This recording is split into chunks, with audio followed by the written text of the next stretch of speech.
अच्छा, हम डिस्कस कर रहे थे कि क्लास कैसे बनानी है। सही है। उसमें हमने ये डिस्कस किया कि जो वेरिएबल बनाने हैं उसके साथ वार लेट या कांस्टेंट वगैरह इस्तेमाल नहीं होता है। सही है। उसकी रीज़न हमने समझ ली थी। फिर अगर ऐसे वेरिएबल हम क्रिएट कर रहे हैं जो एक्चुअल में मेमोरी में डिफाइंड नहीं है अभी, उनको एक्सेस करने के लिए फिर हमें क्या करना पड़ता है, दिस का कीवर्ड इस्तेमाल करना पड़ता है। मतलब दिस ब्रांड एक्चुअल में इस पर्टिकुलर क्लास में कोई वेरिएबल ब्रांड है उसको मैं पॉइंट कर रहा हूँ। सही है। इस पर्टिकुलर क्लास में कोई वेरिएबल प्राइस है उसको मैं पॉइंट कर रहा हूँ, जो कि एक्चुअल में अभी वेरिएबल आप उसको समझो नहीं है। ठीक है। अच्छा, अब जब मैं इस पर्टिकुलर क्लास में जब भी किसी भी प्रॉपर्टी को मुझे एक्सेस करना है, मुझे दिस लगाना है। दिस मतलब करंट क्लास, इस क्लास कौन सी क्लास, लैपटॉप, उसके अंदर कोई प्रॉपर्टी है ब्रांड ब्रांड की, उसके अंदर कोई प्रॉपर्टी है प्राइस की, ओ अमाउंट वट एवर, कोई भी प्रॉपर्टी हो सकती है, उसको मुझे हिट करना है। अच्छा, उसके अंदर ये फंक्शन है। अब ये जो लैपटॉप की क्लास है उसमें दो प्रॉपर्टीज़ हैं, ब्रांड है, दूसरी प्राइस, और उसके अंदर एक फंक्शन है स्टार्ट लैपटॉप। ये एक एंटिटी को रिप्रेजेंट कर रही है चीज़। क्यों? क्योंकि इसमें एक्शंस भी हैं और इसके अंदर जो है वो प्रॉपर्टीज़ भी हैं। अब मैंने ये इसकी पैसिव हालत है, जब मैं इसकी एक्टिव हालत जनरेट करूंगा, मैं एक्चुअल में मैं लैपटॉप बनाऊंगा। सही है। तो वो मैं कैसे बनाऊंगा, new laptop based on class name क्या है, न्यू के कीवर्ड से हम नया लैपटॉप जनरेट करेंगे और आगे क्लास का नाम लिखेंगे दिस, और उसको कॉल करने के लिए मुझे ये ब्रैकेट्स का इस्तेमाल करना है। सही है। एक्चुअल में ये मैं क्या कहना चाह रहा हूं इधर, मैं कह रहा हूं कि इस लैपटॉप वाली क्लास को रन करो, इस लैपटॉप वाली क्लास को रन करो और एक नया ऑब्जेक्ट बनाओ। सही है। उसके अंदर क्या क्या चीजें रखो, जो चीजें उसके अंदर एज अ प्रॉपर्टी हैं और जो उसके फंक्शन है। तो अब ये एक ऑब्जेक्ट है, इस ऑब्जेक्ट में अब क्या क्या चीजें होंगी, क्या क्या चीजें होंगी, तीन चीजें होंगी, दो प्रॉपर्टीज ब्रांड एंड प्राइस और तीसरा स्टार लैपटॉप। अगर मैं इसको लॉक करवाऊंगा यहां पे, तो इसमें आपको ये तीनों चीजें जो हैं वो मिल जाएंगी जो इस पर्टिकुलर ऑब्जेक्ट के अंदर है।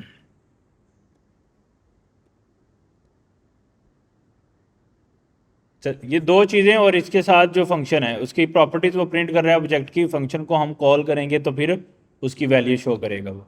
अच्छा, अब मुझे क्या करना है, अब मैं क्या करता हूँ, इसके अंदर से मुझे let's suppose new laptop dot, अब इसमें मुझे ये तीनों चीज़ें मिल रही हैं। मतलब डॉट ब्रांड करके ऑब्जेक्ट में से कोई भी की निकालनी हो, कैसे निकालते हैं, डॉट लगा के। तो ऑब्जेक्ट का name new laptop dot brand dot price dot start laptop. सही है। अगर मैं इसको क्लिक करके कॉल करता हूँ स्टार्ट लैपटॉप को, फंक्शन को कैसे कॉल करते हैं, फंक्शन के नाम से।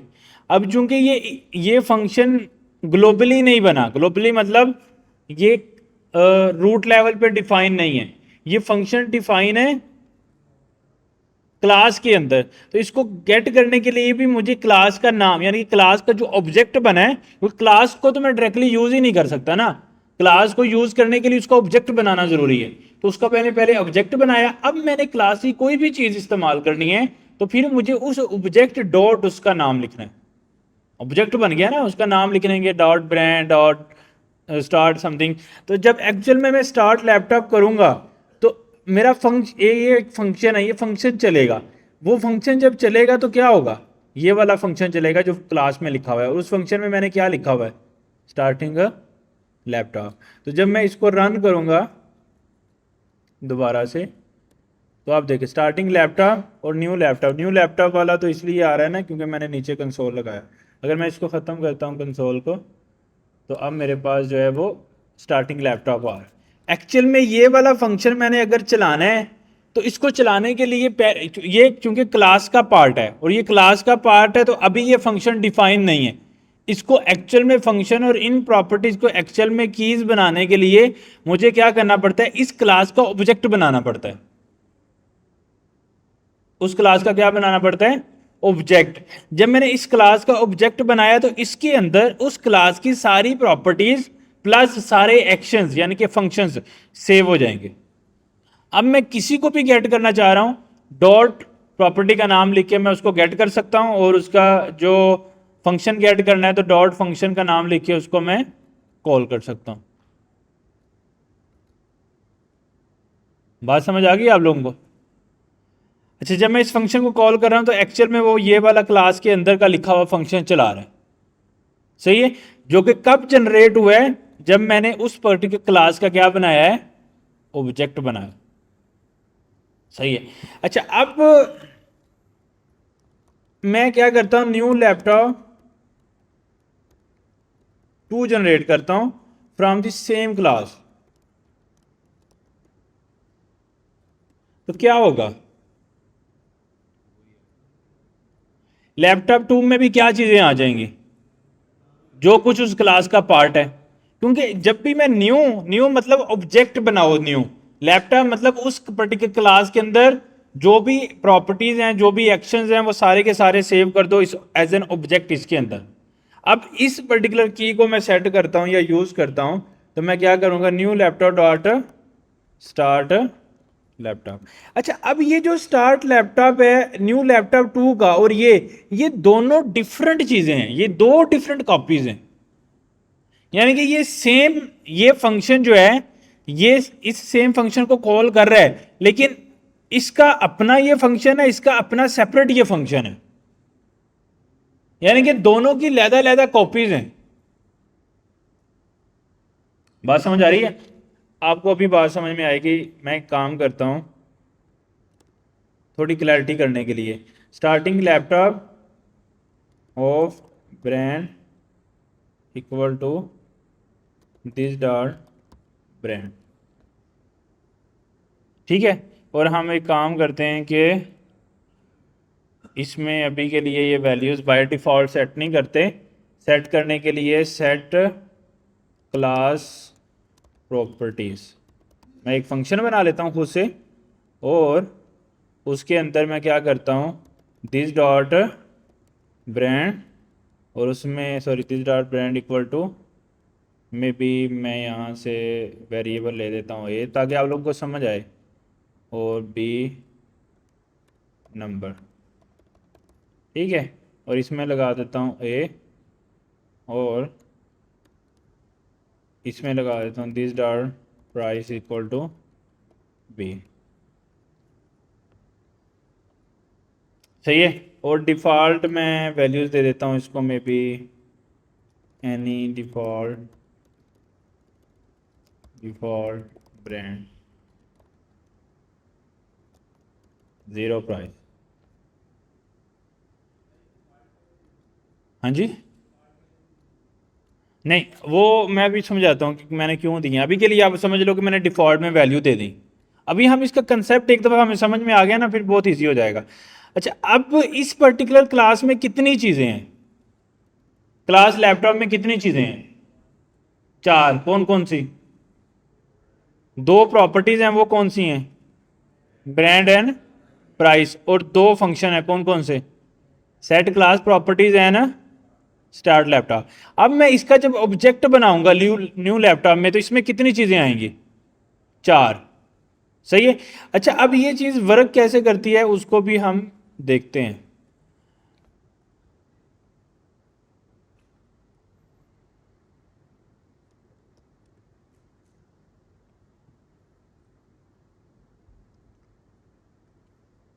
अभी आपको समझ आ जाएगी।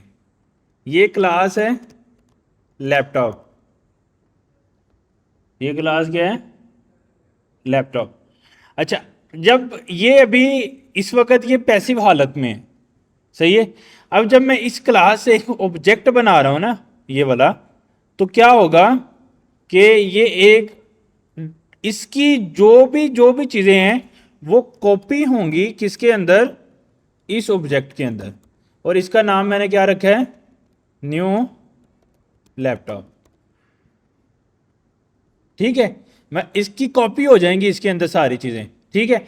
अगर मैं उसका एक और ऑब्जेक्ट बनाता हूं उसका, तो क्या होगा, मेरे पास यहाँ पे एक और ऑब्जेक्ट बन जाएगा और उसका नाम मैंने क्या रखा है, new laptop 2।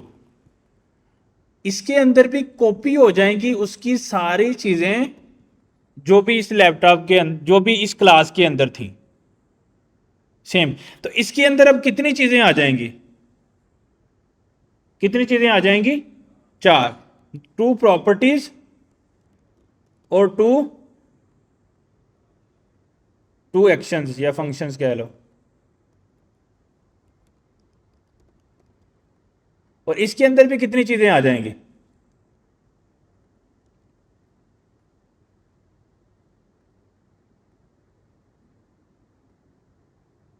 4। 2 properties and 2 actions.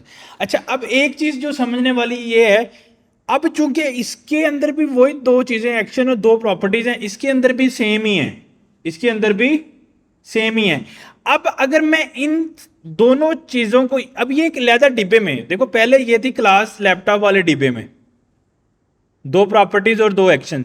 अब मैंने उसकी एक कॉपी बना के एक नया ऑब्जेक्ट बना के उसमें सेव कर दिए, सेम इसी में भी सेव कर दिए।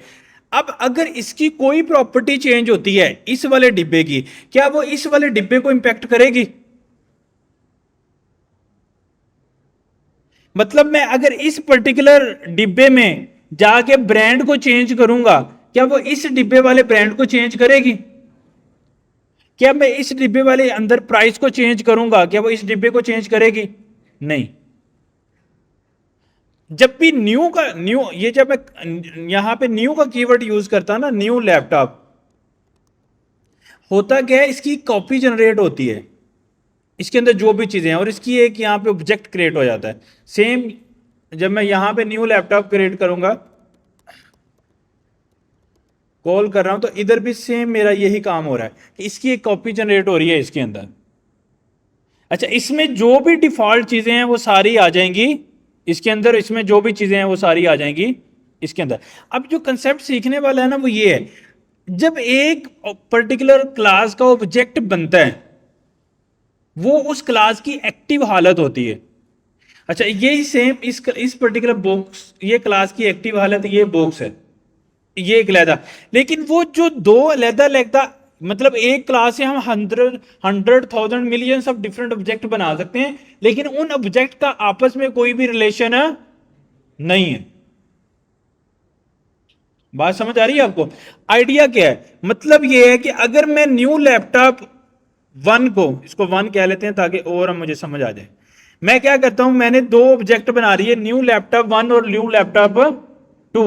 हुआ क्या, यहां पे न्यू लैपटॉप 1 का ऑब्जेक्ट बन गया और न्यू लैपटॉप 2, यानी कि 2 डिब्बे बन गए। किससे? क्लास से। क्लास एक ही थी, न्यू लैपटॉप। कैसे पता है? क्योंकि दोनों में देखो मैंने न्यू लैपटॉप ही किया है। तो इस पर्टिकुलर क्लास से 2 डिब्बे बन चुके हैं, लेकिन इन 2 डिब्बों का आपस में कोई भी रिलेशन नहीं है, यानी कि 2 ऑब्जेक्ट्स का आपस में कोई रिलेशन नहीं है। इसका क्या मतलब है, अभी आपको समझ आती है। इसके अंदर भी चारों चीजें हैं और दूसरे में भी चारों चीजें हैं, ये तो चीज सही है ना, गारंटी है। मैं क्या कहता हूं, मैं कहता हूं new laptop 1 dot set class property के फंक्शन हमने बनाया था, ये क्या कर रहा था, जो भी मुझे पैरामीटर में एक स्ट्रिंग एक नंबर भेजना है, वो ब्रांड और प्राइस की वैल्यू को क्या कर रहा है, अपडेट कर रहा है, चेंज कर रहा है। मैं क्या करता हूं, सेट क्लास प्रॉपर्टी, मैं कहता हूं कि पहली वैल्यू को मे बी मैं दे देता हूं डेल, और साथ में दूसरी वैल्यू में प्राइस भेज देता हूं कुछ भी, मे बी 1000। अच्छा, अब मैं क्या करता हूं कि न्यू लैपटॉप कंसोल लगाता हूं, न्यू लैपटॉप 2, और मैं कहता हूं न्यू लैपटॉप 2 डॉट ब्रांड। मैं गेट कर सकता हूं ना न्यू लैपटॉप 2 के अंदर से ब्रांड, और न्यू लैपटॉप 2 के अंदर से मैं प्राइस गेट कर सकता हूं, कर सकता हूं। ठीक हो गया, मैंने दोनों को, दोनों चीजें गेट करके यहां प्रिंट कर लिया। अच्छा, अब मुझे ये कौन बताएगा कि अब क्या वैल्यू प्रिंट होगी इस कंसोल के बाद?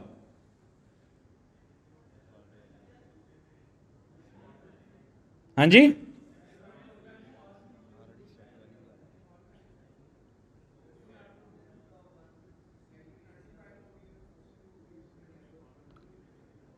अच्छा, पहले में क्या प्रिंट होगा? डेल प्रिंट होगा इसमें, और इसमें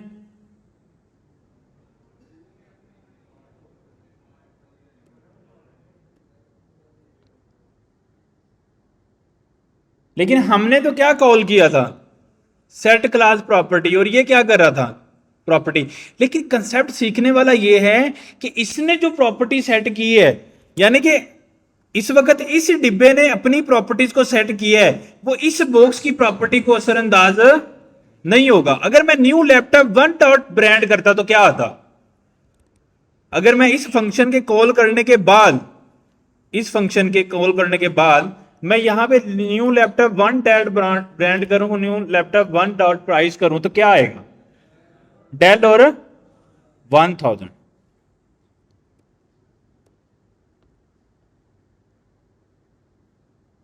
अब क्या बात समझ में आई है भाई? अगर एक फंक्शन चला है, वो किस ऑब्जेक्ट ने चलाया ये देखना जरूरी है। वो चलाया इस वाले डिब्बे के ऑब्जेक्ट ने, उसने जो प्रॉपर्टीज अपडेट की वो भी इस वाले डिब्बे की। अब वो इस वाले डिब्बे पे असरअंदाज नहीं है। लेकिन हां, अगर मैं क्या करता हूं, न्यू लैपटॉप को भी मैं डिफाइन कर लेता हूं ऊपर ही, और मैं यहां पे न्यू लैपटॉप वन के साथ मैं new laptop to dot set class property करता हूं, और इस दफा मैं इसको एचपी करता हूं और इधर मैं 2000 करता हूं। तो अब क्या हुआ कि इस वाले बॉक्स ने भी अपनी वैल्यूज को अपडेट किया। देखो, ये जो स्टार्ट क्लास प्रॉपर्टीज हैं, ये लैपटॉप 2 की लैदा फंक्शन है, इसका लैदा फंक्शन है। यानी कि इस फंक्शन की दो कॉपीज बन चुकी हैं, क्योंकि मैंने उसके क्या बना ली हैं? दो ऑब्जेक्ट। तो क्लास बजाते खुद कुछ नहीं है। अब उसके तीन आप उसके ऑब्जेक्ट बनाओगे, एक्चुअल में क्या होगा? तीन यहां पे कॉपीज बन जाएंगी इस क्लास की, और उसके अंदर वो सारे का सारी चीजें आ जाएंगी जो कि इस पर्टिकुलर क्लास के अंदर शामिल है।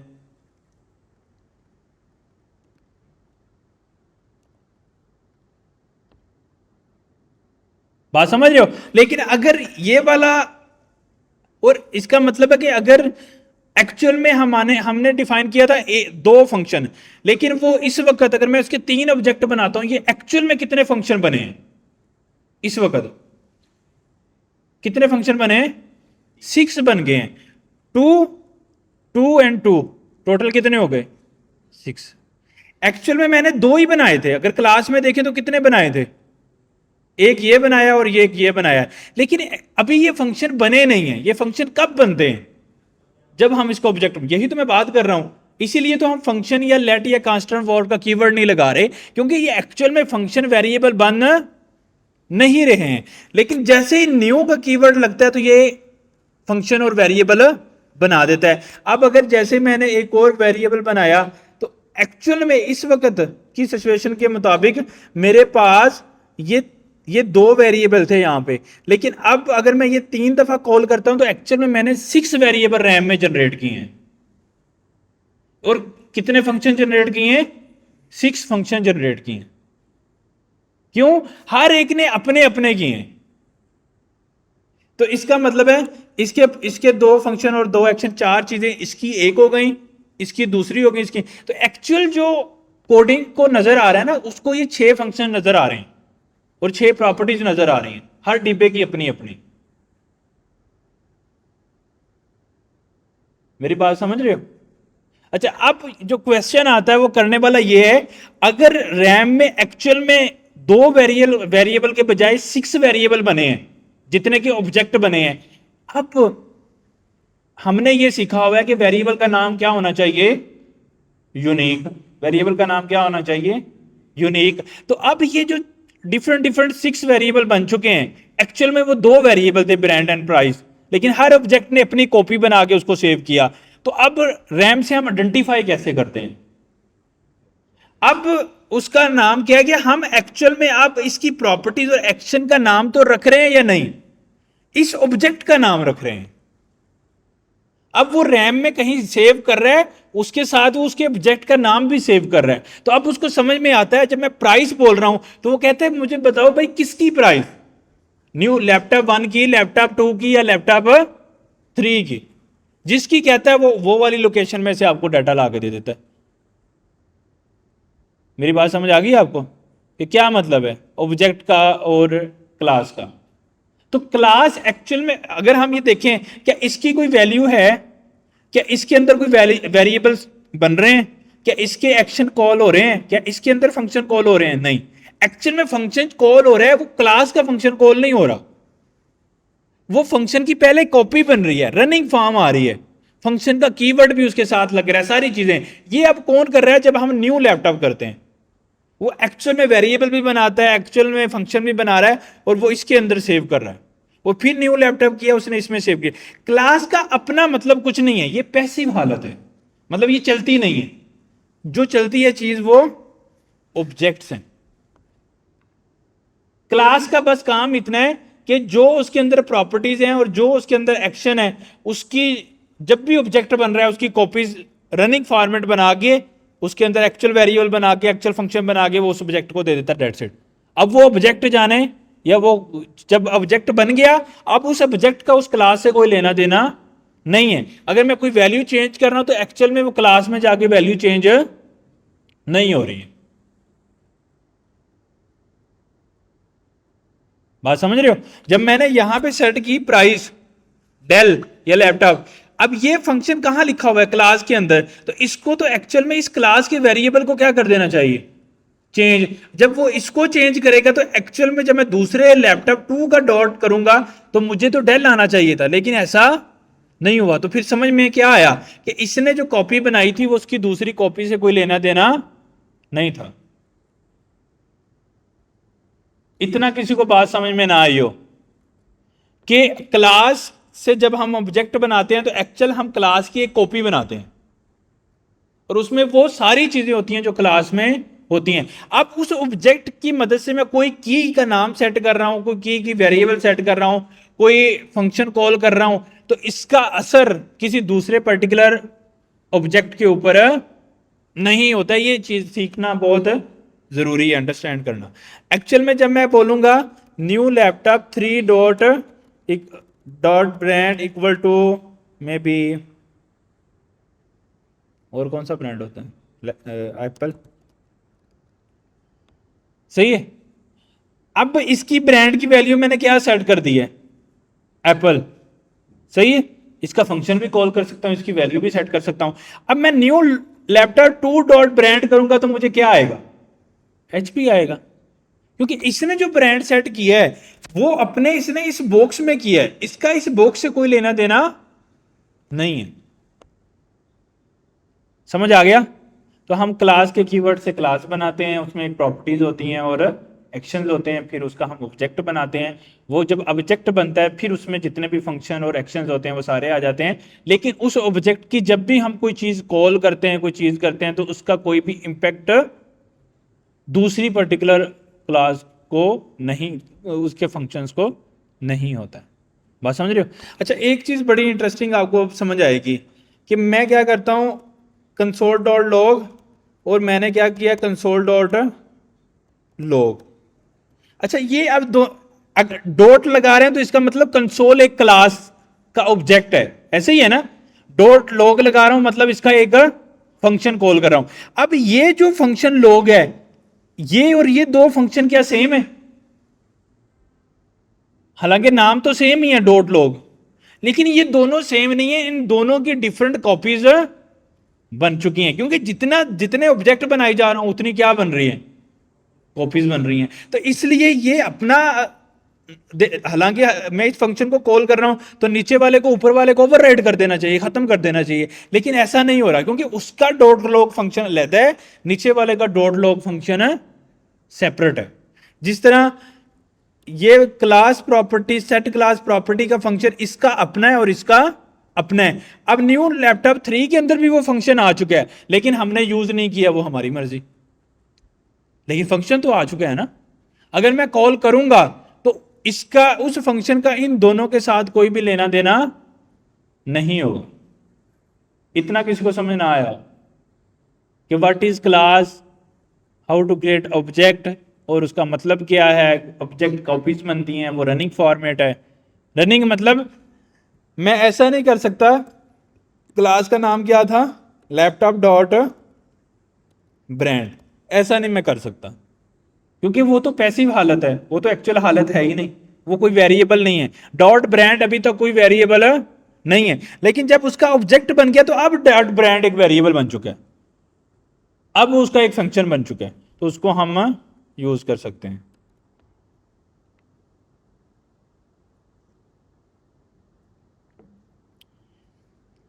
इतनी बात ना समझ आई हो किसी को? All good? हाँ जी। कॉपीज जो हमने जनरेट की हैं, फिर हम क्या कर सकते हैं? अच्छा, मर्ज कर देंगे तो क्या होगा, अगर सेम वेरिएबल्स बन जाएं तो फिर क्या होता है, ओवरराइट हो जाएंगे। आप कह रहे हो कि मैं एक बना लूं वाह न्यू लैपटॉप 4, उसके अंदर मैं क्या करूं, न्यू लैपटॉप 1 भी डाल दूं और उसके अंदर न्यू लैपटॉप 2 भी डाल दूं, तो होगा क्या, मिक्स कर दिए ना दोनों, तो उसमें भी सेम वेरिएबल सेम चीजें, उसमें भी सेम, तो अब मिक्स हो गया, अब दोनों डिब्बे का एक डिब्बा बन गया। अब जब चेंज कर रहे हो चेंजेस, तो वो उस तरह से ही चल रही हैं। बात समझ रहे हो? अगर 2 दफा वेरिएबल बना लें तो वो खत्म हो जाता है ना, ऊपर वाला वेरी नीचे वाला चलता है सेम।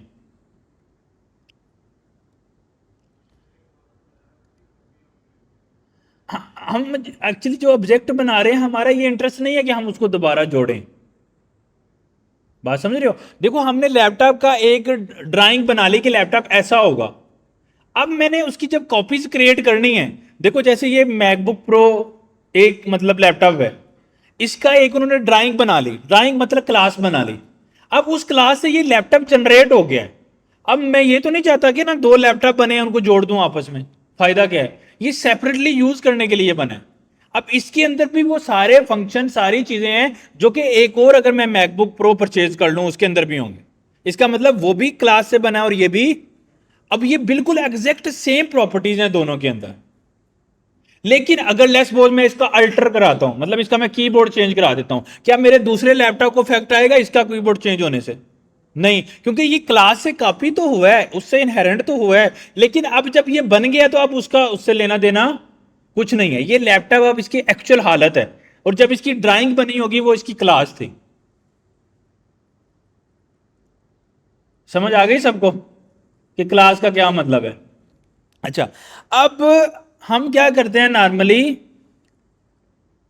जब इसका मैं ऑब्जेक्ट क्रिएट करता हूं तो उसके बाद मुझे उस पर्टिकुलर क्लास में ना कुछ प्रॉपर्टीज को सेट करना होता है, तो उसके लिए मैंने एक सेपरेट फंक्शन बनाया, सेट क्लास प्रॉपर्टीज। ठीक है, ये मैंने फंक्शन बनाया है उसमें क्लास के अंदर। अच्छा, फिर क्या होता है कि मैं एक लाइन का कोड पहले ऑब्जेक्ट बनाता हूं, फिर उसका फंक्शन कॉल करके उसको डाटा पास करता हूं। अच्छा, अब क्लास क्या कहती है, वो ये कह रही है कि जब आप ऑब्जेक्ट बनाओ और आपका इंटरेस्ट ये है कि आप कोई प्रॉपर्टीज अपडेट उसकी वैल्यू सेट करना चाहते हो, तो उसके लिए आपको सेपरेट फंक्शन बना के, जैसे मैंने काम किया ऐसे आप कर सकते हो। लेकिन बेहतर तरीका ये है, मैं आपको एक ऐसा फंक्शन देती हूं, ऐसा फंक्शन। जब मैं फंक्शन बोल रहा हूं तो इसका मतलब है कि इसके अंदर वो सारी खसूसियात होंगी जो फंक्शन के अंदर होती हैं। कौन कौन सी? इसके पैरामीटर्स होंगे, इसकी जो है वो हम जितने मर्जी पैरामीटर पास कर सकते हैं, और ये फंक्शन है तो इसका मतलब ये बाय डिफॉल्ट नहीं चलता, इसको चलाना पड़ता है। इसके अंदर वो फंक्शन की सारी खसूसियात आ गई जब मैं कंस्ट्रक्टर को एक फंक्शन बोल रहा हूं, कंस्ट्रक्टर फंक्शन। अच्छा, अब इसमें फर्क ये है कि नॉर्मल फंक्शन का हम नाम रखते हैं, इसका हमने नाम नहीं रखा। जब इसका नाम ही नहीं रखा तो इसको कॉल कैसे करेंगे? जैसे सेट क्लास प्रॉपर्टी का नाम रखा तो उसको कॉल करने के लिए उसका फंक्शन का नाम कॉल किया मैंने, लेकिन अब मैंने इसका कोई नाम नहीं रखा, कंस्ट्रक्टर साथ में छोटी ब्रैकेट और करली ब्रेसेस जैसे फंक्शन होता है। नॉर्मली मैं क्या कर रहा था, यहां नाम रख रहा था फिर बनता था मेरा फंक्शन। फंक्शन का कीवर्ड नहीं लगा रहा, वो मैंने आपको बताया, इसलिए नहीं लगा रहा क्योंकि क्लास एक पैसिव सिचुएशन है, उसमें एक्चुअल में फंक्शन नहीं बनाना हमने। तो इधर मैंने कंस्ट्रक्टर का जो है वो लगा दिया। अब ये फंक्शन इस फंक्शन से कैसे चेंज है? ये फंक्शन ही है, इसके अंदर भी मैं पैरामीटर ले सकता हूं, ए स्ट्रिंग बी नंबर,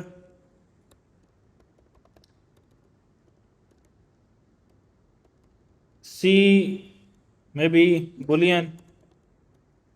इसके अंदर भी मैं पैरामीटर ले सकता हूं, जिस तरह मैं इसके अंदर ये फंक्शन कितने पैरामीटर ले रहा है, दो, और ये कंस्ट्रक्टर फंक्शन कितने पैरामीटर ले रहा है, तीन। अब इस फंक्शन का नीचे वाले फंक्शन से एक चेंज है, और वो क्या है, ये फंक्शन सिर्फ एक दफा चल सकता है। यानी कि कंस्ट्रक्टर फंक्शन, नॉर्मल फंक्शन तो देखो, नॉर्मल फंक्शन मैंने यहां पे बनाया ना, सेट क्लास प्रॉपर्टी, क्या लैपटॉप वन का सेट क्लास प्रॉपर्टी में दोबारा नहीं चला सकता? चला दिया मैंने। मतलब एक फंक्शन को चाहे मैं 1000 दफा चलाऊं कोई मसला नहीं है, लेकिन जो ये कंस्ट्रक्टर फंक्शन होता है ये सिर्फ एक दफा ही चल सकता है, ये एक दफा ही चल सकता है अपनी लाइफ में। अच्छा, ये कब चलेगा? ये कब चलता है? जब इस पर्टिकुलर क्लास का ऑब्जेक्ट क्रिएट होता है। अगर आप ये न्यू लैपटॉप के साथ ये ब्रैकेट्स देख रहे हो ना, ये ब्रैकेट्स देने का मतलब ही उनका ये था। ये क्या था? ये एक्चुअल में ब्रैकेट है आपके कंस्ट्रक्टर फंक्शन की।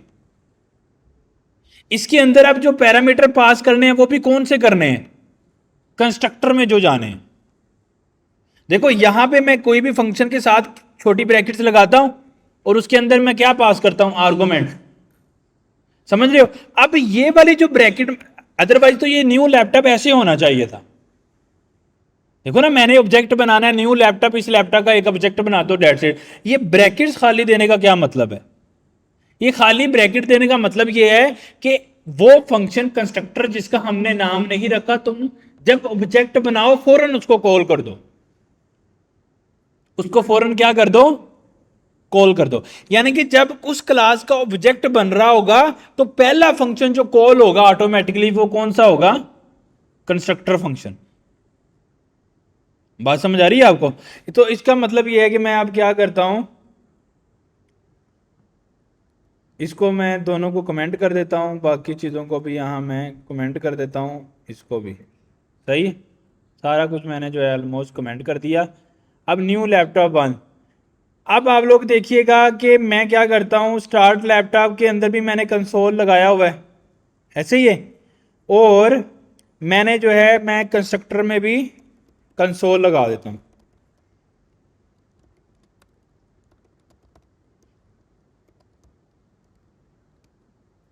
सही है?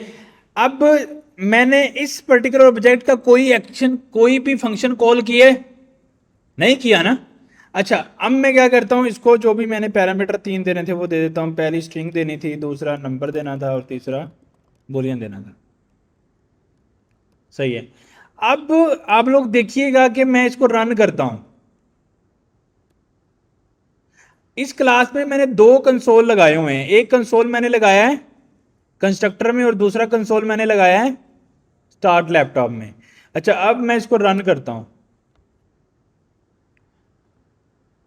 ये नीचे वाला कंसोल चल रहा है, इसको मैं कमेंट कर देता हूं फिलहाल, ताकि आपको और क्लैरिटी आ जाए। कंसोल इन कंस्ट्रक्टर, हालांकि हमने तो फंक्शन चलाया ही नहीं, तो फिर भी उसने ये वाला कंसोल प्रिंट किया। कब प्रिंट किया? एग्जैक्ट इस लाइन पे। कैसे पता लगा हमें? मैं इससे पहले एक कंसोल लगा लेता हूं, before object create, after object create.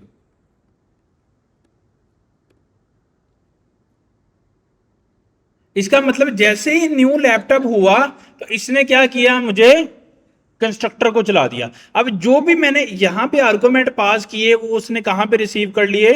Constructor में। अब वो ये कह रहा है कि जो तुम ऑब्जेक्ट बना रहे हो मैं रियल इसकी कॉपी बना रहा हूं। मतलब इस शेप में हम देखें तो मैं कह रहा हूं कि इसकी कॉपी जो बन रही है, वो कहता है कि कंस्ट्रक्टर जब भी न्यू लैपटॉप करोगे कंस्ट्रक्टर बनेगा। अब उस कंस्ट्रक्टर के थ्रू क्या ये जो एक्शन और प्रॉपर्टीज में तुम कॉपी बना रहे हो, इसके अंदर कोई चेंजेस लेके आना चाह रहे हो, इसके अंदर कोई नई चेंजेस, मतलब इसकी कोई वैल्यू अपडेट करना चाह रहे हो, तो तुम इस कंस्ट्रक्टर में कर सकते हो।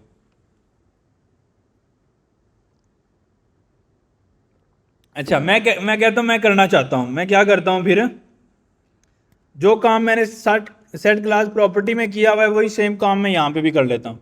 अब क्या होगा एक्चुअल में,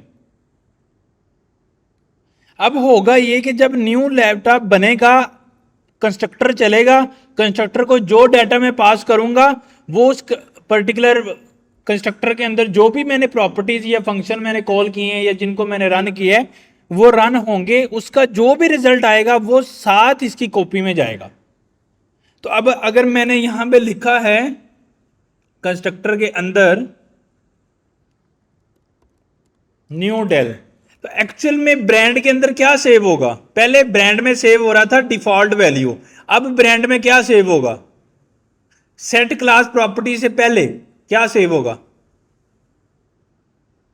न्यू डेल।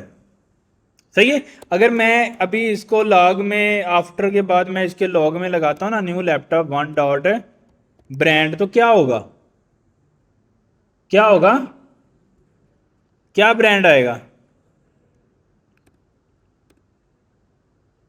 New del. लेकिन अगर हम ये वाला पास नहीं कर रहे थे कंस्ट्रक्टर तो फिर क्या, यानी कंस्ट्रक्टर चलो अगर चला भी लेते हैं और उसमें जाके ब्रांड सेट नहीं करते हैं तो फिर क्या आएगा, डिफॉल्ट। तो इसका मतलब ये है अगर मैं कंस्ट्रक्टर में कोई भी चेंजेस करता हूं तो जब वो कॉपीज बनाएगा वो चेंजेस अप्लाई करने के साथ उसके अंदर सेव करेगा जो भी उसकी न्यू हालत है उसके साथ। सही हो गया, यहां तक अगर किसी को समझ ना आई हो।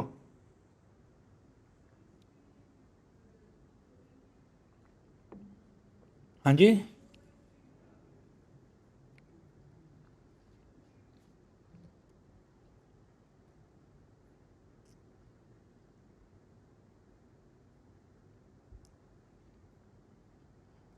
कंस्ट्रक्टर समझ में आ गया। तो कंस्ट्रक्टर में क्या चीजें थी, तीन चीजें पढ़ेंगे। कंस्ट्रक्टर एक फंक्शन है, इसका मतलब है इसमें सारी वो प्रॉपर्टीज होती हैं जो फंक्शन में होती हैं, इसके पैरामीटर्स भी होते हैं, हम इसके आर्गुमेंट भी पास करेंगे। सही है। ये फंक्शन ऑटोमेटिकली चलेगा भी नहीं, कौन चलाएगा, क्लास, ऑब्जेक्ट बनाएंगे जब तब चलेगा। सही है। अब इसका फंक्शन के से क्या क्या डिफरेंसेस हैं, एक ये अपनी लाइफ में सिर्फ एक दफा चल सकता है, हम इसके जो क्लास के फंक्शन है वो जितनी दफा चाहे मर्जी चला सकते हैं, लेकिन कंस्ट्रक्टर सिर्फ एक दफा चल सकता है। दूसरा, कंस्ट्रक्टर ऑटोमेटिकली चल जाता है, हमें उसको चलाने की जरूरत नहीं पड़ती। कब चलता है, जब भी हम उस क्लास का ऑब्जेक्ट बनाएंगे। सही है।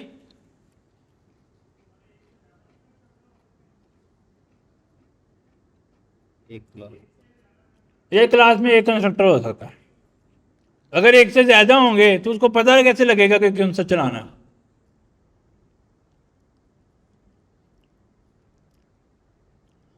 हो सकता है उसको हम कंस्ट्रक्टर ओवरलोडिंग बोलते हैं, पर वो थोड़ी डिफरेंट चीज है। मतलब जब फंक्शन ओवरलोडिंग समझेंगे फिर हम कंस्ट्रक्टर ओवरलोडिंग भी समझ आ जाएगी हमें।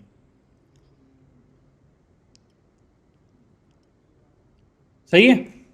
तो एक्चुअल में आप ये समझो कि क्लास का अंदर एक ही कंस्ट्रक्टर होता है।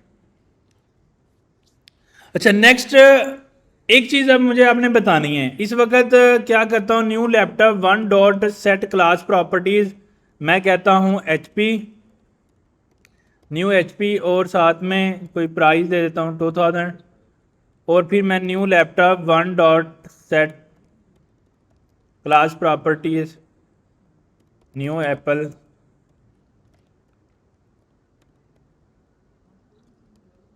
अब क्या प्रिंट होगा जब मैं न्यू लैपटॉप डॉट ब्रांड करूंगा, तो क्या प्रिंट होगा,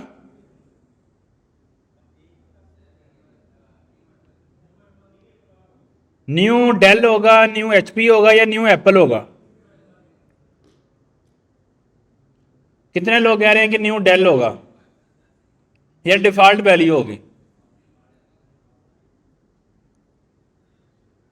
बोलो। न्यू एप्पल आएगा, पक्की बात है।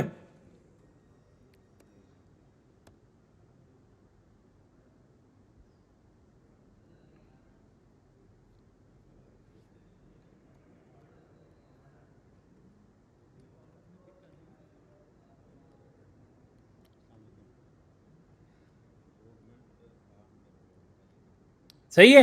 एक्चुअली हुआ क्या है, हुआ ये है सबसे पहले जब उसने न्यू लैपटॉप किया तो उसने दो वेरिएबल बनाए, ब्रांड एंड प्राइस, उसमें डिफॉल्ट वैल्यू रख दी। कौन कौन सी?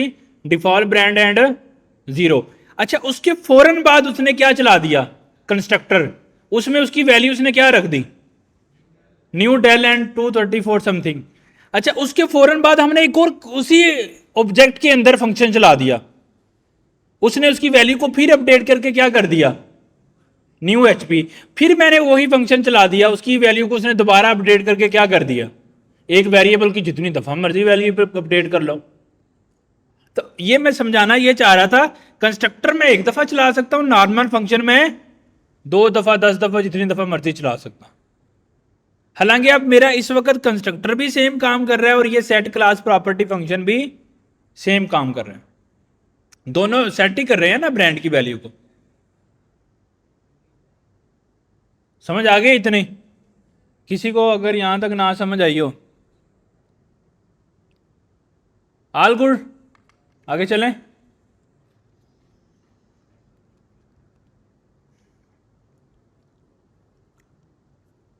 सही है, हमने क्लास भी बना लिया, हमने जो है वो फंक्शन भी बना लिया और सारी चीज़ें कर ली। अच्छा, अब मैं क्या करता हूं कि इस क्लास के अंदर नॉर्मली अभी मैंने इसके टाइपिंग की है क्लास की, लेकिन इसके अंदर हमने एक और कंसेप्ट सीखना है, वो ये है कि जब मैं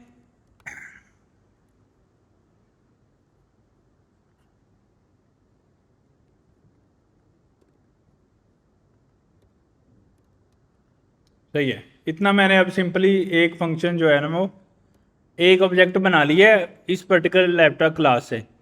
अच्छा, अब मेरे पास इस ये जो लैपटॉप वन है ना, इसकी मैंने टाइप डिफाइन नहीं की है, इसकी मैंने टाइप डिफाइन नहीं किया, तो टाइप्स की तो टाइप डिफाइन करनी पड़ेगी, समझ रहे हो? तो इसकी टाइप मुझे डिफाइन करनी है, तो टाइप डिफाइन करने के लिए मुझे क्या करना है, और इस क्लास के अंदर जो चीज़ें हैं उस फंक्शन के पैरामीटर को तो मैं डिफाइन कर रहा हूं, लेकिन ये क्लास कितनी चीज़ें कंटेन करेगी इसकी भी टाइप डिफाइन नहीं की है। दो चीज़ें, ऑब्जेक्ट की भी टाइप डिफाइन नहीं की है, और ये क्लास देखो, ये क्लास में ब्रांड होगा, उसकी टाइप स्ट्रिंग होगी, बात समझ में आ रही है, लेकिन इसमें कितनी एक्चुअल में प्रॉपर्टीज होंगी इसकी टाइप्स मैंने डिफाइन नहीं की। सही है, तो कस्टम टाइप डिफाइन करने के हमने दो तरीके सीखे थे, कौन कौन से? टाइप कीवर्ड और इंटरफेस कीवर्ड। तो मैं अभी इंटरफेस कीवर्ड यूज करके टाइप डिफाइन करने लगा। सही है, मैं कहता हूं इंटरफेस आई लैपटॉप, मतलब लैपटॉप का इंटरफेस। मैं उसमें कहता हूं जी एक इसमें ब्रांड होगा, उसकी टाइप क्या होगी? स्ट्रिंग होगी। एक इसके अंदर मैं कहता हूं जी प्राइस होगी, उसकी टाइप क्या होगी? नंबर होगी। एक इसके अंदर फंक्शन होगा और उस फंक्शन का नाम क्या है? Set class properties. और उसकी टाइप क्या होगी? वो कुछ रिटर्न करेगा, वाइड। वो कुछ रिसीव करेगा, यस। क्या क्या? स्ट्रिंग एंड कोई भी वेरिएबल मैं क्या देता हूं ए, उसकी टाइप कर लेंगे स्ट्रिंग, कोई भी पैरामीटर बी, उसकी टाइप क्या होगी? नंबर। या एक्चुअल में अगर आपने करना है तो यहाँ पे ब्रांड एंड प्राइस भी कर सकते हो। फिर मैंने उसको कहा इसकी रिटर्न टाइप कुछ नहीं होगी, क्योंकि हम कुछ रिटर्न नहीं कर रहे। अगर यहाँ से मैं आप इसमें से कुछ रिटर्न भी करना चाहते हो, आप कह लो कि ये प्राइस रिटर्न करेगा, मे बी ब्रांड रिटर्न करेगा तो स्ट्रिंग आएगी, अगर प्राइस रिटर्न करेगा तो नंबर आएगा। ये मेन फंक्शन है इसके अंदर। फिर इसके अंदर एक और फंक्शन है जिसका नाम क्या है? Start laptop. अच्छा, उसके अंदर क्या होगा कि उसका कोई भी पैरामीटर नहीं है, तो उसकी मैं कोई टाइप डिफाइन नहीं कर रहा, लेकिन उसकी कोई रिटर्न टाइप, कुछ वो रिटर्न कर रहा है, कुछ भी पैरामीटर में रिसीव कर रहा है, कुछ भी रिटर्न नहीं कर रहा है। तो इसका मतलब है कि इसकी टाइप को मुझे क्या कर देना है यहाँ पे? वॉइड। अगर कोई फंक्शन कोई चीज़ रिटर्न नहीं करता तो उसकी टाइप क्या होती है? वॉइड। सही है। अच्छा, अब न्यू लैपटॉप हमने डिफाइन कर लिया, उसकी टाइप भी डिफाइन कर ली, वाइड। अच्छा नेक्स्ट, अब यही चार चीज़ें थी ना इस क्लास में, और यही चार चीज़ें होंगी इस पर्टिकुलर ऑब्जेक्ट में। तो इस ऑब्जेक्ट की मैं टाइप डिफाइन करना चाहूँ तो मैं कैसे करूँगा? कोलन और फिर टाइप का नाम। तो उसका टाइप का नाम क्या है? आई लैपटॉप। अच्छा, अब इस पर्टिकुलर टाइप की मैं यहाँ पे जनरेट कर, इस क्लास को भी मैं सेम टाइप देना चाह रहा हूँ, तो मेरे पास एक कीवर्ड होता है इम्प्लीमेंट्स का, और उसके साथ मैं नाम लिखता हूँ इंटरफेस का। अच्छा, अब मैंने यहाँ पे लेट्स सपोज ये चीज़ें नहीं की हैं, तो अब मुझे ये क्लास एरर देगी। वो क्या देगी एरर? कि इस क्लास के अंदर क्या क्या चीज़ें होनी चाहिए, क्योंकि ये क्लास इंप्लीमेंट कर रही है इस इंटरफेस को, आई लैपटॉप को। और इसमें क्या क्या होना चाहिए? Brand, price, set class properties and start laptop. बात समझ आ रही है? अच्छा, इसके अंदर हम डिफाइन कर लेते हैं। मैं कह देता हूँ जी ब्रांड है, उसकी टाइप जो है वो स्ट्रिंग है, और फिर मैं कह देता हूँ जी प्राइस है, उसकी लैपटॉप जो है वो नंबर है। फिर मैं कह देता हूँ सेट क्लास प्रॉपर्टीज़ का फंक्शन होगा। अब ये सारे पैरामीटर वो खुद से डिफाइन करते जा रहे हैं। ये रिटर्न करेगा ब्रांड को, और इसके अंदर जो ब्रांड वगैरह आएगा उसको मैंने सेट करना है this dot brand equal to brand, this dot price equal to price. अब ये जो ये प्राइस है, ये एक्चुअल में ये हमारी जो इस पर्टिकुलर क्लास का वेरिएबल है वो है, और ये जो प्राइस है जो दिस के बगैर है वो ये पैरामीटर्स हैं जो फंक्शन में मैं रिसीव कर रहा हूँ। सही है, ये चीज़ मैंने सेट क्लास प्रॉपर्टी में डिफाइन कर दी। अभी भी स्टिल एरर है, क्यों भला? क्योंकि हमने स्टार्ट लैपटॉप का फंक्शन है इसके अंदर रिक्वायर किया है, लेकिन इधर डिफाइन नहीं किया। तो इसके अंदर मैं क्या करूँगा? फिर स्टार्ट लैपटॉप का फंक्शन डिफाइन कर दूंगा, उसकी रिटर्न टाइप वाइड होगी, वो खुद ही लिखती है क्योंकि हमने इंटरफेस में डिफाइन किया था। तो अब यहाँ से मैं यहाँ पे क्या कर देता हूँ, कंसोल डॉट लॉग, और उसमें मैं कंसोल करा देता हूँ class sorry brand starting laptop. ठीक है, और ये चीज़ समझ आ गई। अब एक चीज़ वो क्या कह रहा है, वो ये कह रहा है कि इनकी वैल्यूज़ को बाय डिफ़ॉल्ट आपने सेट नहीं किया, तो बाय डिफ़ॉल्ट सेट करना ज़रूरी है। तो उसको करने के लिए मैं नॉर्मली कंस्ट्रक्टर का फंक्शन यूज़ कर सकता हूँ। तो मैं क्या करता हूँ, कंस्ट्रक्टर लगा देता हूँ, वो एक फंक्शन है और वो दो चीज़ें रिसीव करेगा, सेम प्राइस एंड नंबर, और वो दो चीज़ों को सेट करेगा, प्राइस एंड नंबर। सही है। अब ये जो ऑब्जेक्ट क्रिएट हो रहा है ये इस टाइप को डिफेंड कर रहा है, जो कि ओके है। देखो ना, ये क्लास जब जनरेट होगी तो ये सेम चीज देगी ना, और यहाँ पे इसके अंदर यानी कि इंटरफेस के अंदर चार चीजें डिफाइन है, वो चारों चीजें इस क्लास में भी हैं, वही चारों चीजें इस ऑब्जेक्ट में भी होंगी, इसलिए दोनों में कोई एरर नहीं आ रहा, दोनों के अंदर कोई भी एरर नहीं आ रहा। यानी कि अगर ये वाला लैपटॉप अगर मैं यहाँ पे नहीं भी लगाऊं तो ओके है।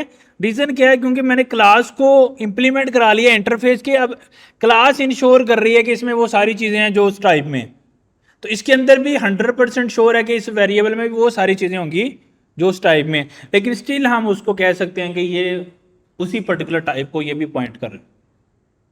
तो अब इन दोनों में ये चारों चीज़ें होनी चाहिए जो कि दोनों के अंदर मौजूद हैं। सही है।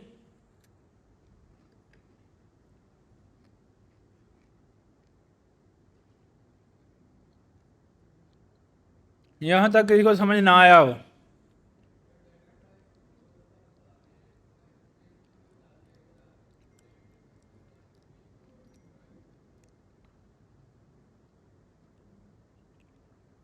हाँ, ये इंटरेस्टिंग क्वेश्चन है।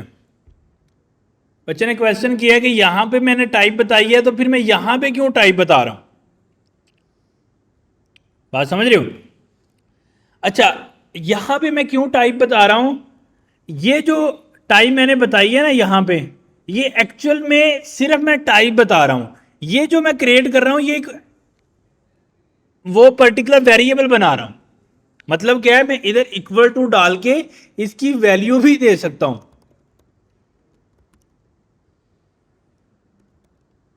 यहां पे मैं इसकी वैल्यू इक्वल टू डाल के नहीं दे सकता। यहां पे अच्छा स्ट्रिंग ना लिखें तो लॉजिकली ब्रांड तो स्ट्रिंग ही है ना, लेकिन मैं लिख लेता हूं क्योंकि मेरी प्रैक्टिस है, जब भी मैं वेरिएबल चीजें बनाता हूं तो मैं इसकी हम्म।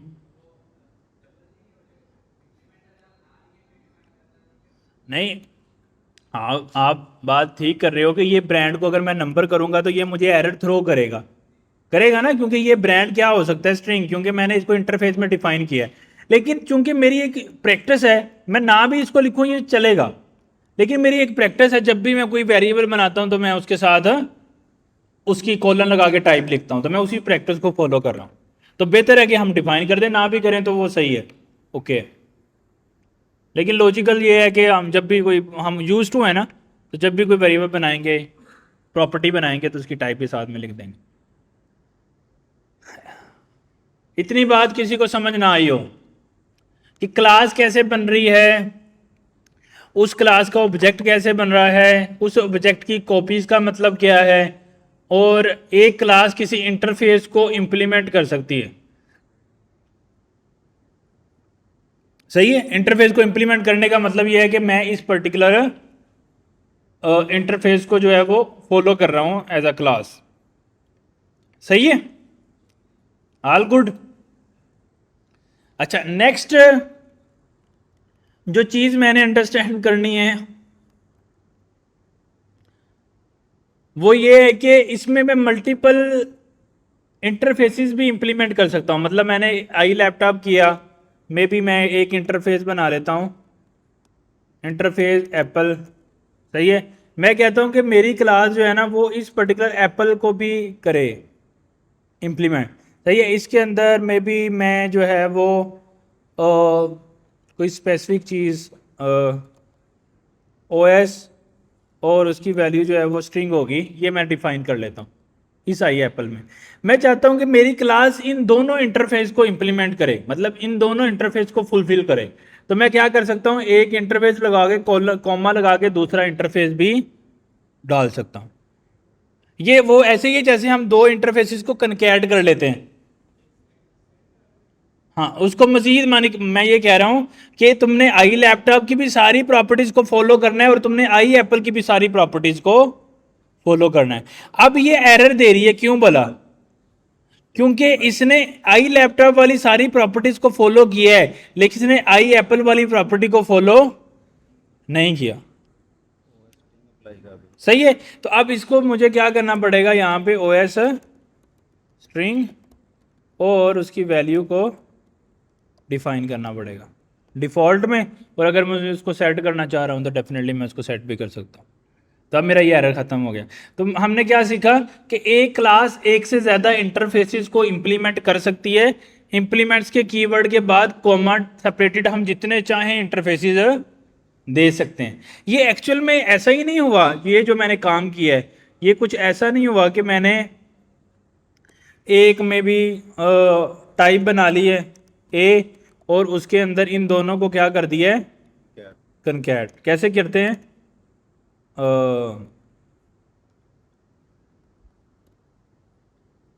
ऐसे ही हुआ है ना, ए के अंदर अब ये दोनों की प्रॉपर्टीज मर्ज हो गई हैं। यही करता था ना जब हमने कनकैटिनेशन जो है वो सीखी थी।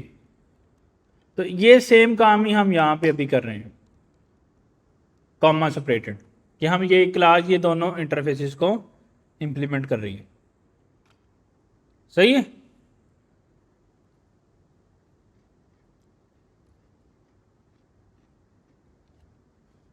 अच्छा नेक्स्ट हमने क्या करना है, इंटरफेसेस भी हो गए और क्लासेस भी समझ में आ गई और उसके ऑब्जेक्ट भी समझ में आ गए। सही है,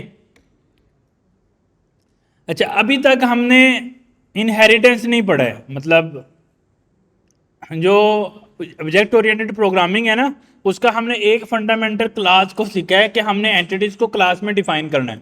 सही है, और उसकी टाइप डिफाइन करनी सीखी है इंटरफेस के साथ। अभी हमने एक्चुअल में क्लास ही सीख ली है। अभी फंक्शन ओवरलोडिंग क्या होती है, फंक्शन ओवरराइडिंग क्या होती है, ये चीज़ें अंडरस्टैंड करनी है। फिर ये चारों चीज़ें अभी हमने पढ़नी है, इनहेरिटेंस क्या है, इनकैप्सुलेशन, एब्स्ट्रैक्शन, ये कंसेप्ट अभी हमने सीखने हैं, अभी हम इन पे नहीं आए कि ये कैसे काम करते हैं। सही है, अभी हमने बेसिक क्लासेस कैसे काम करती हैं, ऑब्जेक्ट्स कैसे काम करते हैं और इंटरफेसेस को इम्प्लीमेंट कैसे करना है उसको अंडरस्टैंड किया। अच्छा, नेक्स्ट क्या करना है हमने? नेक्स्ट ये करना है कि ये जो ओएस वगैरह हमने सीखा है, सॉरी ये जो हमने क्लासेस वगैरह सीखी हैं, इसके अंदर एक हमारे पास कंसेप्ट होता है, उसको हम बोलते हैं function overloading and function overriding. ये दो चीज़ें हैं, सही है, इसको हमें अभी सीखना है। मैं इस क्लास से थोड़ा ऊपर आ जाता हूँ।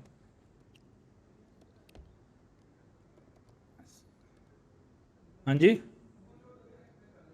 ओवरलोड हो गया। अभी हमने फंक्शन को ओवरलोड करना है, आप लोग ना ओवरलोड हो।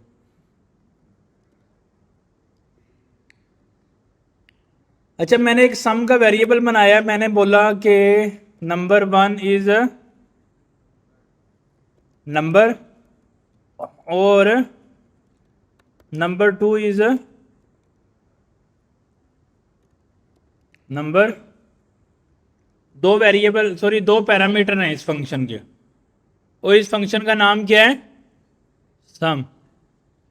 इस फंक्शन का नाम क्या है? सम। अच्छा, ये क्या करेगा?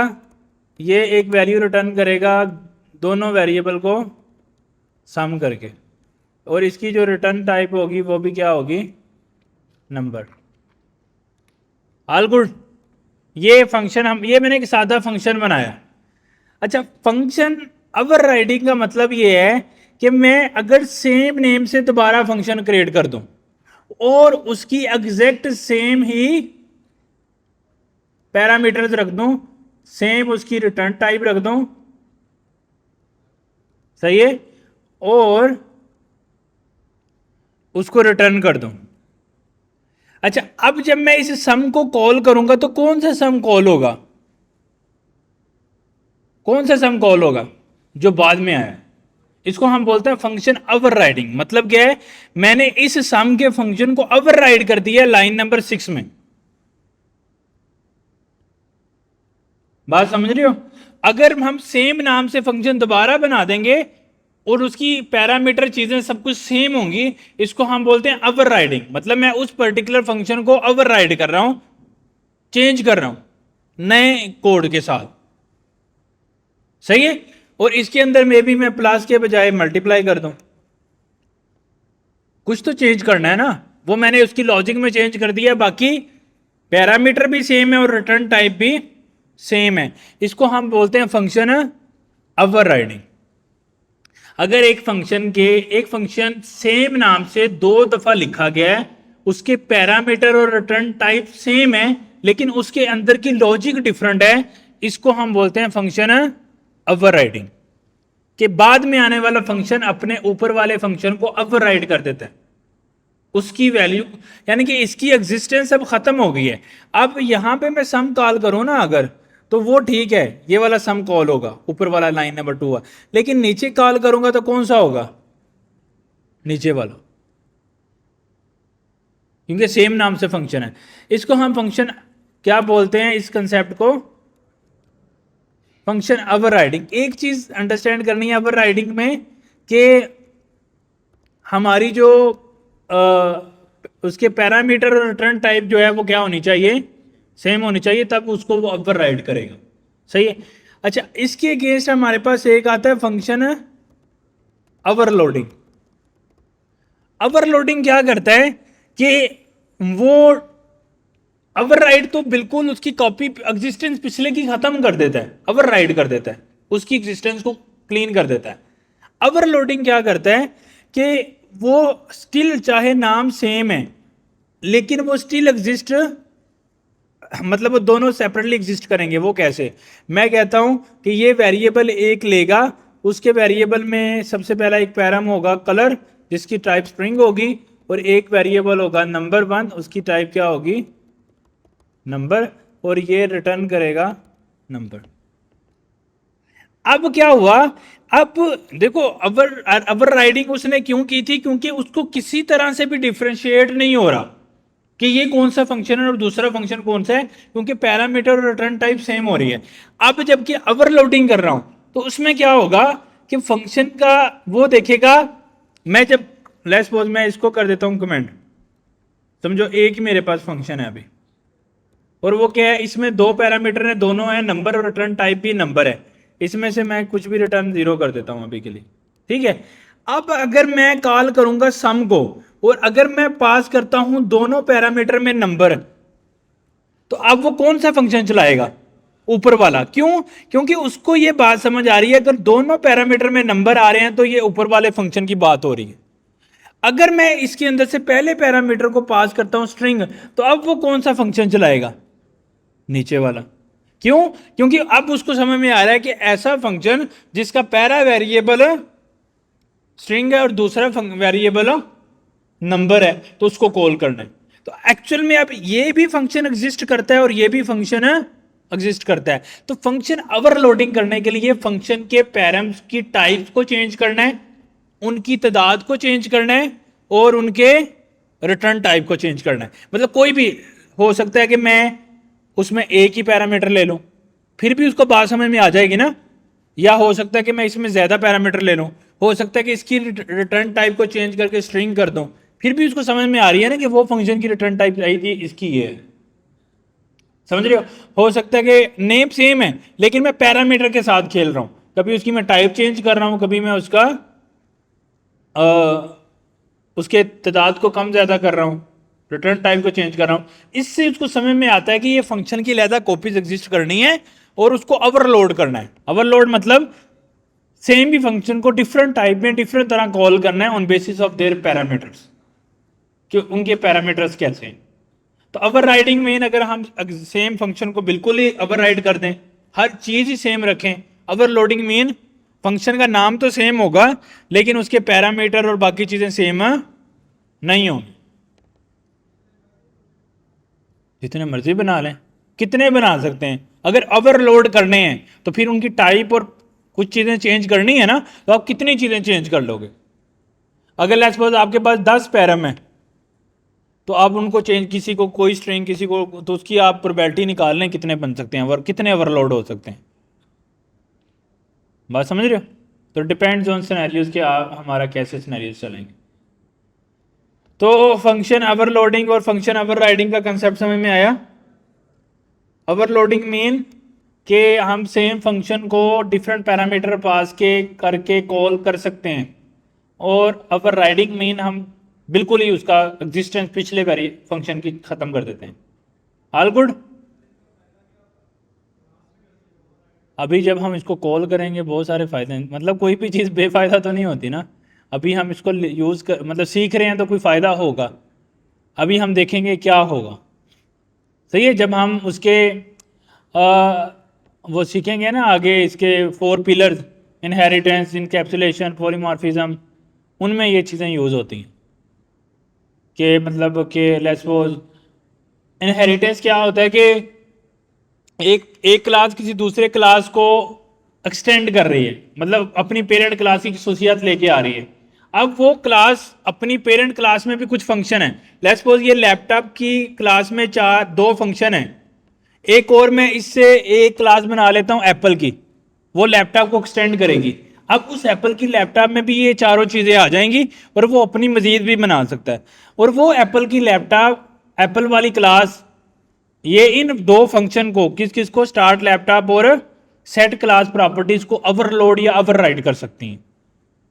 ये पॉसिबिलिटी देता है इनहेरिटेंस, ये हमें पॉसिबिलिटी देता है कि बाद में आने वाली चाइल्ड क्लास अपने पेरेंट की क्लास के फंक्शन को ओवरलोड या ओवरराइड कर सकती है। सही है, ऑल गुड। तो आज हमने क्या पढ़ा है, मैं थोड़ा समराइज कर देता हूं कि हमने देखा कि हमें ऊप पढ़नी है। ऊप के फंडामेंटल्स के अंदर सबसे पहला कंसेप्ट क्लासेस है, फिर हमने फंक्शन ओवरलोडिंग देखी और फंक्शन ओवरराइडिंग देखी। अब हमने नेक्स्ट क्लास में 4 पिलर्स ऑफ ऊप पढ़ना है। हमने इतना कवर अगर कर लेते हैं तो हमारी जो ऊप है वो कंप्लीट हो जाएगी टाइपस्क्रिप्ट के अंदर। सही है, तो नेक्स्ट क्लास में ऑलमोस्ट हम इसको ख़त्म कर चुके होंगे और आप लोग अपना एग्ज़ाम भी दे चुके होंगे।